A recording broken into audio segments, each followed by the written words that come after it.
ಪಂಚಾಯತಿ ವಿಶೇಷ ಕಾರ್ಯಕ್ರಮಕ್ಕೆ ತಮಗೆ ಸ್ವಾಗತವನ್ನು ಕೊಡ್ತೀನಿ. ನಿಮ್ಮ ಪಂಚಾಯತಿ ಪರಿಚಯ ಹಾಗೂ ನಿಮ್ಮ ಪರಿಚಯ ವೀಕ್ಷಕರಿಗೆ. ನಮ್ಮ ದಾಸರಳ್ಳಿ ಗ್ರಾಮ ಪಂಚಾಯತಿ ಚಿಕ್ಕಮಗಳೂರು ಕ್ಷೇತ್ರ, ಚಿಕ್ಕಮಗಳೂರು ವಿಧಾನಸಭಾ ಕ್ಷೇತ್ರ, ಚಿಕ್ಕಮಗಳೂರು ತಾಲೂಕು, ಚಿಕ್ಕಮಗಳೂರು ಡಿಸ್ಟಿಕ್. ಕೈಮರ ಪೋಸ್ಟು.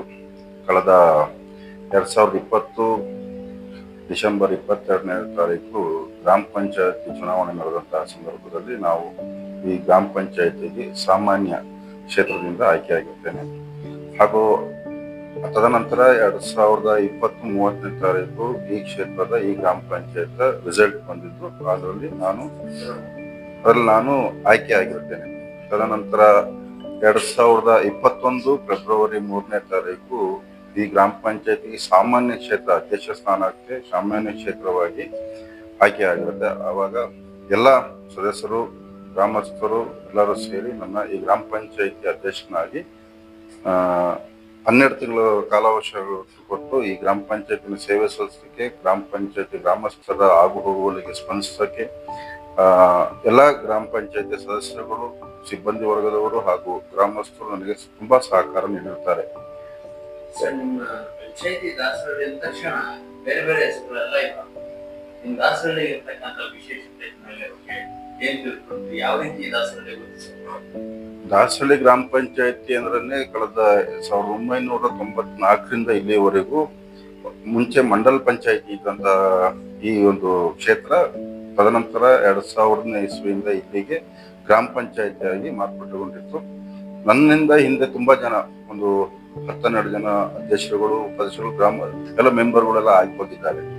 ಈ ಗ್ರಾಮ ಪಂಚಾಯತಿ ವಿಶೇಷತೆ ಅದಂದ್ರೆ ನಮ್ಮಲ್ಲಿ 6 ರೆವಿನ್ಯೂ ಗ್ರಾಮಗಳಿದ್ದಾವೆ. ರೆವಿನ್ಯೂಗಳು ಉಪಗ್ರಾಮಗಳು 9 ಉಪಗ್ರಾಮಗಳಿದ್ದಾವೆ.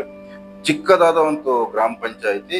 ಹಾಗಾಗಿ ಇಲ್ಲಿ ಎರಡು ಮಠಗಳು ಇದ್ದಾವೆ, ಹಾಗೂ ಸಿದ್ರು ನಡೆಯುವಂತ ಸ್ಥಳ ಆಗಿರೋದು, ಹಾಗೂ ಮುಳ್ಳಯ್ಯನಗಿರಿಯ ಕರ್ನಾಟಕದ ತುತ್ತ ತುದಿ ಅಂತ ಹೆಸರುವಾಸಿಯಾಗಿದೆ. ಮುಳ್ಳಯ್ಯನಗಿರಿಯ ತಪ್ಪಲಿನಿರುವಂತಹ ಈ ಗ್ರಾಮ ಪಂಚಾಯತಿ ಕೆಲವೊಂದು ಇಲ್ಲಿನ ಪವಾಡಗಳಿಗೆ ಹೆಸರುವಾಸಿಯಾಗಿದೆ.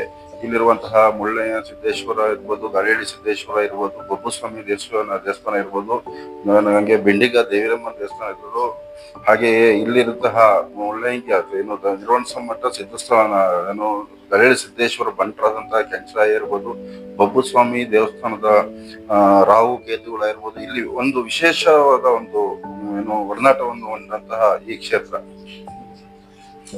ಈಗ ಗ್ರಾಮ ಪಂಚಾಯತಿ ಮಾದರಿಯ ಸದಸ್ಯರು ಅಂದ್ರೆ ಈಗ ನಿಮ್ ತಂಡ ಯಾವ ರೀತಿ ನಡ್ಕೊಂಡು ಬರುತ್ತೆ, ಜನ ಸಹಕಾರ ಪಡ್ಕೊಳ್ಳೋದು ಹೇಗೆ, ಹಣಕಾಸು ನಿರ್ವಹಣೆ ಹೇಗೆಲ್ಲ ಇವತ್ತು ಮಾದರಿಯನ್ನು ಸಾಗಲು ಮಾಡತಕ್ಕಂಥ ಕೆಲಸಗಳನ್ನ ಹೇಗೆ?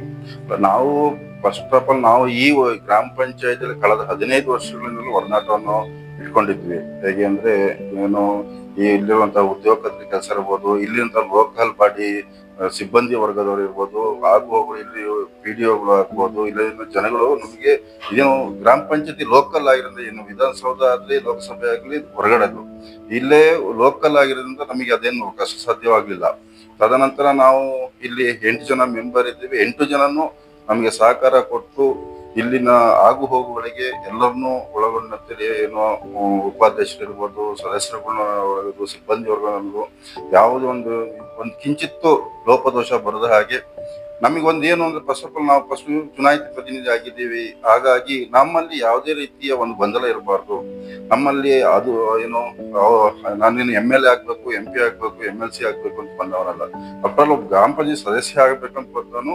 ತದನಂತರ ನನ್ನನ್ನು ಎಲ್ಲಾ ಸದಸ್ಯರು ಸೇರಿ, ಗ್ರಾಮಸ್ಥರು ಸೇರಿ ಅಧ್ಯಕ್ಷನೇ ಮಾಡ್ಬೋದು. ಕಳೆದ ತುಂಬಾ ನನ್ನಿಂದ ಹಿಂದೆ ಹೋದಾರ ತುಂಬಾ ಜನ ಅಧ್ಯಕ್ಷರಾಗಬೇಕು ಅಂತ ಇದ್ದಾರಲ್ಲ, ಅವರಿಗೆ ಅವಕಾಶ ಸಿಗ್ಲಿಲ್ಲ. ಅದೊಂದು ಸೌಭಾಗ್ಯ ನಾನು ಅನ್ಕೊಂಡು ಇಲ್ಲಿ ಏನಾರು ಒಂದು ಕೊಡುಗೆ ನೀಡಿ ಹೋಗ್ಬೇಕು, ಏನಾರು ಒಂದು ಮಾಡ್ಬೇಕು. ಮಠಮಾನ್ಯಗಳಿಗೆ, ದೇವಸ್ಥಾನಗಳಿಗೆ, ಊರಿನ ಸ್ವಚ್ಛತೆ ಬಗ್ಗೆ, ರೋಡಿನ ಬಗ್ಗೆ, ಆಮೇಲೆ ಇಲ್ಲಿನ ಕೆಲವೊಂದು ಜಾನುವಾರುಗಳಿಗೆ, ಎಲ್ಲರಿಗೂ ಜನಸಾಮಾನ್ಯರಿಗೆ ಒಂದು ಕೈಲಾದಷ್ಟು 100ಕ್ಕೆ 100 ಸಾಧಿಸ್ತೀನಿ ಅಂತೂ ಹೇಳಲ್ಲ, 100ಕ್ಕೆ 10% ತಗೊಂಡಿನಿ ಅಂತೂ ಹೇಳಲ್ಲ, 100ಕ್ಕೆ 90% ಒಳ್ಳೇದು ಮಾಡಿರ್ಬೋದು, 10% ಕೆಟ್ಟದು ಮಾಡಿರ್ಬೋದು. ಸೊ ಹಾಗಾಗಿ ನಾನು 100ಕ್ಕೆ 100 ನಾನು ಮಾರ್ಕ್ಸ್ ಕೊಡಕ್ಕೆ ನಾನು ಸಾಧ್ಯ ಇಲ್ಲ. ಜನ ಅದನ್ನ ಕೇಳ್ಕೋ ಅವರ ಅನಿಸಿಕೆ ಅಭಿಪ್ರಾಯ ಅವ್ರಿಗೆ ಬಿಟ್ಟಿದ್ದು. ಪಂಚಾಯತ್ ತಕ್ಷಣ ಕರ್ನಾಟಕ ರಾಜ್ಯದಲ್ಲಿ ಕೆಲವೊಂದಿಷ್ಟು ಸದಸ್ಯರು ಅಂದ್ರೆ ಕೆಲವೊಂದಿಷ್ಟು ಅಷ್ಟೇ ಸದಸ್ಯರು ಬಂಡವಾಳ ಹಾಕಿ ಇದು ಮಾಡಬೇಕು ಅನ್ನೊಂದು ಪಂಚಾಯತಿ ಚುನಾವಣೆ ಸ್ಪರ್ಧೆ ಮಾಡಿದ್ವಿ ಅನ್ನೋದು ಕೂಡ ಎಲ್ಲ ಒಂದ್ ಕಡೆ ಚರ್ಚೆ. ಅಂತ ಗಿಡಿಗರಲ್ಲಿ ನಿಮ್ಮ ಪಂಚಾಯತಿಯಲ್ಲೂ ಕೂಡ ಇದೆಯಾ? ಇಲ್ಲ, ನಮ್ಮ ಗ್ರಾಮ ಪಂಚಾಯತಿಯಲ್ಲಿ ನಾವು ದುಡ್ಡು ಹಾಕಿ ಬಂಡವಾಳ ಮಾಡ್ಬೋದು. ಇಲ್ಲಿ ಯಾರು ನಾವುಗಳೆಲ್ಲ ಗೆದ್ದಿರೋಂಥದ್ರಲ್ಲೂ ಜನಸಾಮಾನ್ಯರಿಂದ ಹೊರತು ನಾವು ಯಾವುದೇ ರೀತಿ ಏನು ಬಂಡವಾಳ ಹಾಕಿ ಬಂಡವಾಳ ತೆಗೆದಿದ್ದೇ ಬಂದಿಲ್ಲ ಇಲ್ಲಿ. ಯಾಕೆಂದ್ರೆ ನಾವು 15 ವರ್ಷ ನಮ್ಮ ಹಿಂದೆ ಬಂದು ಅಧ್ಯಕ್ಷರುಗಳು ಸದಸ್ಯರುಗಳು ಅದೇ ತರ ನಡ್ಕೊಂಡಿದ್ರು. ನಾವುಗಳು ಅದನ್ನ ಅಯ್ಯೋ ನಾವು ಅವ್ರಂಗ್ ಮಾಡಿದ್ರು ನಾವ್ ಹಿಂಗ್ ಮಾಡ್ಬೇಕು ಅಂತೇನಿಲ್ಲ. ಏನಿಲ್ಲ ಸ್ವಲ್ಪ ಜನರಿಗೆ ಏನ್ ಬೇಕು, ಒಂದು ಸ್ವಚ್ಛತೆ, ಬಾಕ್ಷರಂಡಿ, ಮನೆ. ನಾವು 2021ರಲ್ಲಿ ನಾನು ಫೆಬ್ರವರಿ 3ನೇ ತಾರೀಕು ಆದ ನಂತರ ನಾವು ಆಮೇಲೆ ನಾವು ಇಲ್ಲಿನಂತ ಲೋಕಲ್ ಬಾಡಿ MLA ಹಿಡಿದು ಒಂದು ಈ ಸಣ್ಣ ಗ್ರಾಮ ಪಂಚಾಯತ್ 150 ಮನೆಯನ್ನ ತಂದ್ವಿ. 150 ಮನೆ ತಂದು ನಾವು ಒಟ್ಟುಗೂಡಿ ಎಲ್ಲ ಸದಸ್ಯರು, ಅಧ್ಯಕ್ಷರು, ಮೆಂಬರ್, ಸದಸ್ಯರುಗಳು, ಉಪಾಧ್ಯಕ್ಷರು ಎಲ್ಲರನ್ನು ಒಟ್ಟುಗೂಡಿ ಇಲ್ಲಿರ್ತಕ್ಕಂತಹ ಎಲ್ಲ ಸಿಬ್ಬಂದಿಗಳು ಒಟ್ಟುಗೂಡಿ ಮನೆ ಹೋಗಿ ಯಾರಿಗೆ ಅರ್ಹರು, ಯಾರಿಗೆ ಕೊಡಬೇಕು ಅನ್ನೋದನ್ನ ನೇರವಾಗಿ ಅವ್ರನ್ನೇನು ಮೀಟ್ ಮಾಡಿ ನಾವು ಮನೆಗಳನ್ನ ಕೊಟ್ವಿ. 120 ಮನೆನ ಇವಾಗ ನನಗೆ ಗೊತ್ತಿರೋ ಪ್ರಕಾರ ಆ ಮನೆ 1-2 ಮಾತ್ರ ಉಳಿದಿದೆ. ಇನ್ನೆಲ್ಲ ಕಂಪ್ಲೀಟ್ ಆಗಿ ಅನ್ಕಂಪ್ಲೀಟ್ ಯಾವುದೂ ಇಲ್ಲ ಈ ಸತಿ ಕೊಟ್ಟಿರುವಂತ ಮನೆಗಳು. ಈಗ ಪಂಚಾಯತಿ ಮೂಲಭೂತ ಸರ್ಕಾರದಿಂದ ನೀರು, ರಸ್ತೆ, ಚರಂಡಿ, ಈಗ ಏನು ಸರ್ಕಾರದಿಂದ ರಸ್ತೆ ಕೊಡೋದು, ಅದು ಬೇರೆ ರೀತಿ ಶಿಕ್ಷಣ ಕೂಡ ಮಹತ್ವದ ಕಾರ್ಯಗಳಿಗೆ ಇರ್ತಕ್ಕಂಥ ಪಂಚಾಯತಿಗಳಾಗಬೇಕು. ಹೀಗೆ ಯಾವ ರೀತಿ ಈ ಒಂದು ಶಿಕ್ಷಣ ಕ್ಷೇತ್ರದಲ್ಲಿ ತಾವು ಕೆಲಸಗಳ ಮಾಡಿ? ನಮ್ಮಲ್ಲಿ ಇರ್ತಕ್ಕಂಥ ಪ್ರೈಮರಿ, ನಮ್ದೇನು ಹೈಯರ್ ಎಜುಕೇಶನ್ ಯಾವುದೂ ಇಲ್ಲ. ನಮ್ಮಲ್ಲಿ ಇರ್ತಕ್ಕಂಥ 2 ಸ್ಕೂಲ್ ಏನು ದಾಸರಳ್ಳಿ ಪ್ಲಸ್ ರಸಗುಪ್ಪೆ ಏನಿದೆ, ಅದಕ್ಕೆ ನಮ್ದೇ ಆದಂತ ಗ್ರಾಮ ಪಂಚಾಯತಿ ಏನ್ ಮಾಡ್ಬೇಕು ಮೂಲಭೂತ ಸೌಕರ್ಯಗಳನ್ನು ಹಾಗೆ ಅದನ್ನ ತುಂಬಾ ಚೆನ್ನಾಗಿ ಅಚ್ಚುಕಟ್ಟಾಗಿ ಮಾಡ್ಕೊಟ್ಟಿದೀವಿ. ಅಲ್ಲಿ ಕುಡಿಯೋ ನೀರು ಇರ್ಬೋದು, ಆಟದ ಮೈದಾನ ಇರ್ಬೋದು, ಆಮೇಲೆ ಅಲ್ಲಿಗೆ ಬೇಕಾದ ಥಿಂಗ್ಸ್ಗಳು ಇರ್ಬೋದು, ಬುಕ್ಸ್, ಪೆನ್ನು. ಆಮೇಲೆ ನಾವು 2 ಸ್ಕೂಲ್ಗಳಿಗೂ ಏನು ನಮ್ದೊಂದು ಗ್ರಾಮ ಪಂಚಾಯತಿ ಮಾದರಿ ಆಗಬೇಕು ಅಂತ ಸಮವಸ್ತ್ರನೂ ಸಮೇತ ಈ ಗ್ರಾಮ ಪಂಚಾಯತಿ ವತಿಯಿಂದ ಕೊಡಿಸಿದೀವಿ. ಅಂಗನವಾಡಿಗಳು 3 ಅಂಗನವಾಡಿಗಳು ಇದಾವೆ. ಏನು ಎಲ್ಲರೂ ನೀರು ಕುಡಿಯೋ ನೀರನ್ನ ಚೆನ್ನಾಗಿರ್ಬೇಕು ಅಂತೇಳಿ ಎಲ್ಲ ಅಕ್ವಾಗಾರ್ಡ್ ಏನು ಪ್ಯೂರಿಟೆಡ್ ನೀರು ಕುಡಿಬೇಕು ಅಂತೇಳಿ ಎಲ್ಲ ಪ್ಯೂರಿಟೆಡ್ ಹಾಕೊಟ್ಟಿದೀವಿ. ಆಮೇಲೆ ಅಡಿಗೆ ಮನೆಗಳು ಏನು ಒಂದ್ ರೂಮ್ ತರ ಇರಬಾರ್ದು, ಅದನ್ನ ಏನು ಅಡಿಗೆ ಮನೆ ಬೇರೆ ಇರಬೇಕು, ಶೌಚಾಲಯನೇ ಬೇರೆ ಬೇಕು, ಎಲ್ಲ ಸಪ್ರೇಟ್ ಆಗಿ ಮಾಡ್ಕೊಟ್ಟಿದೀವಿ. ಏನು ಗೋಡೆ ಮೇಲೆ ಮಕ್ಕಳು ಸಮೇತ ಏನು ಬರೀಬಾರದಂತಹ ಏನು ಇಲ್ಲಿರ್ತಕ್ಕಂತಹ ಚಿತ್ರಣವನ್ನ, ಗಿರಿ ಸೀನ್ರಿ ಇರ್ಬೋದು, ಇಲ್ಲಿರ್ತಕ್ಕಂಥ ದೇವಸ್ಥಾನಗಳನ್ನೆಲ್ಲ ಸೀನ್ರಿಯನ್ನೆಲ್ಲ ಒಂದು ರೇಖಾಚಿತ್ರ ತರ ಬಿಡಿಸಿ ಮಕ್ಕಳಿಗೆ ಒಂದು ಆಕರ್ಷಣೆ ಬರೋಕ್ಕೂ ಒಂದು ಆಕರ್ಷಣೆ ಮಾಡ್ಬೇಕು ಅನ್ನೋ ಒಂದು ಉದ್ದೇಶದಿಂದ ಮಾಡಿದ್ವಿ. ಆಮೇಲೆ ಯಾರು ನೆಲದ ಮೇಲೆ ಕೂರಬಾರ್ದು ಅನ್ನೋ ಎಲ್ಲರಿಗೂ ಎಲ್ಲ ಸದಸ್ಯರು ಅಧ್ಯಕ್ಷರುಗಳೆಲ್ಲ ಸೇರಿ ಚೇರ್ಸು ಬಂದಂತ ಸದಸ್ಯರು ಅಧ್ಯಕ್ಷರುಗಳು ಕಮ್ಮಿ ಅವಧಿ ಆದ್ರೂ ತನ್ನದೇ ಆದಂತ ಒಂದ್ ಹಿಂಗಿರ್ಬೇಕು ಅನ್ನೋದನ್ನ ಚರ್ಚೆ ಮಾಡಿ ಎಲ್ಲದನ್ನೂ ಮಾಡ್ಕೊಂಡಿದ್ವಿ. ಅರಣ್ಯ ವ್ಯಾಪ್ತಿಯಲ್ಲಿರ್ತಕ್ಕಂಥ ಮನೆಗಳು ಕೂಡ ಇರ್ಬೋದು, ಜೊತೆಗೆ ಅರಣ್ಯ ವ್ಯಾಪ್ತಿಯ ಕೆಲವೊಂದಿಷ್ಟು ಪ್ರದೇಶಗಳನ್ನ ಕೃಷಿಕರು ಕೂಡ ಅಳವಡಿಸಿಕೊಂಡರಾಗಿರ್ಬೋದು. ಇಂಥ ವಿಚಾರಗಳಲ್ಲಿ ಸಮಸ್ಯೆ ಸವಾಲುಗಳ ಬಗ್ಗೆ ಹೇಗೆ ನಡೀತಾ ಇದೆ ಈ ಒಂದು ಗ್ರಾಮದ ಮಧ್ಯೆ ಈಗ ಅರಣ್ಯ ವ್ಯಾಪ್ತಿಯ ಮಧ್ಯೆ? ಅದೇನಪ್ಪ ಆಗಿದೆ ಅಂದ್ರೆ ಈಗ ನಮ್ಮಲ್ಲಿ ಸೆಕ್ಷನ್ 4 ಬಂದಿದೆ. ಸೊ ಇಲ್ಲಿರ್ತಕ್ಕಂತ ಇಲ್ಲಿ ಏನು ಬಡ ಜನನೇ ಏನು ಕೂಲಿ ಕಾರ್ಮಿಕರೇ ಜಾಸ್ತಿ ಇರುವುದು. ಈ ಕೂಲಿ ಕಾರ್ಮಿಕರು ಜಾಸ್ತಿ ಇರೋದ್ರಿಂದ ಈ ಪ್ರದೇಶದಲ್ಲಿ 99% ಅರಣ್ಯ ಇದಕ್ಕೆ ಬರುತ್ತೆ. ಇದೇನಾದ್ರು ಅಶ್ವಗುಪ್ಪೆಯಿಂದ ಹಿಡಿದು ಇಲ್ಲಿ ದಾಸರಳ್ಳಿ ತನಕನು. ಆಮೇಲೆ ಇಲ್ಲಿ ಮಾಡಿರ್ತಕ್ಕಂಥವರೆಲ್ಲ ಕೇವಲ 1 ಎಕರೆ 2 ಎಕರೆನೆ ಮಾಡ್ಕೊ ಬಂದವರು. 1980ನೇ ಇಸ್ವಿಯಿಂದಲೂ ಇಲ್ಲಿ ತನಕನು ಕಳೆದ ಒಂದು 60-70 ವರ್ಷದಿಂದ ಅದನ್ನ ಜಮೀನ ಉಳುಮೆ ಮಾಡ್ಕೊಂಡೇ ಬಂದಿದ್ದಾರೆ.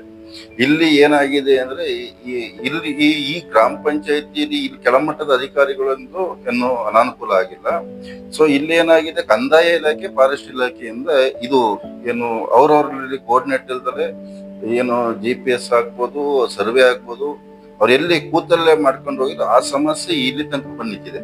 ಯಾಕೆಂದ್ರೆ 94C ಇಲ್ಲಿ ನಾವು ಕಳೆದ 15 ವರ್ಷದಿಂದಲೇ 94C ನಾವು ಅರ್ಜಿ ಕೊಟ್ಟಿದ್ವಿ.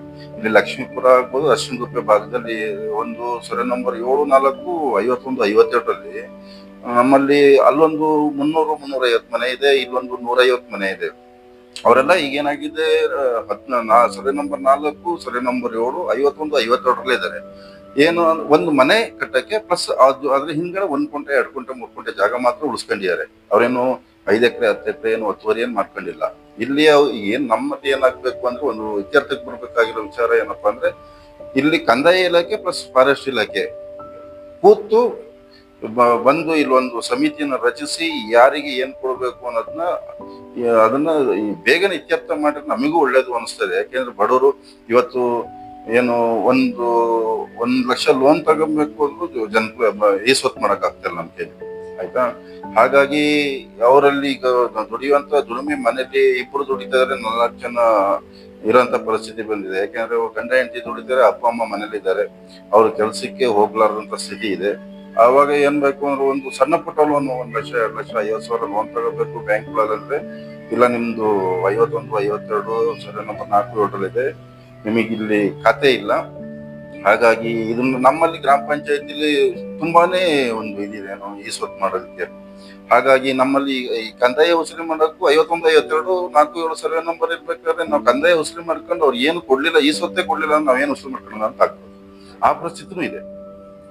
ಈಗ ನಿಮ್ಮ ಪಂಚಾಯತಿ ಇವತ್ತು ಇನ್ನೊಂದು ಹೇಳ್ತಂದ್ರೆ, ಸದಸ್ಯರ ಅವಧಿ ಮುಂದೆ ಆಡಳಿತ ಅಧಿಕಾರಿಗಳ ಹಸ್ತಾಂತರದಲ್ಲಿ ಯಾವ ರೀತಿ ನಡ್ಕೊಂಡು ಹೋಗ್ತಾ ಇದೆ?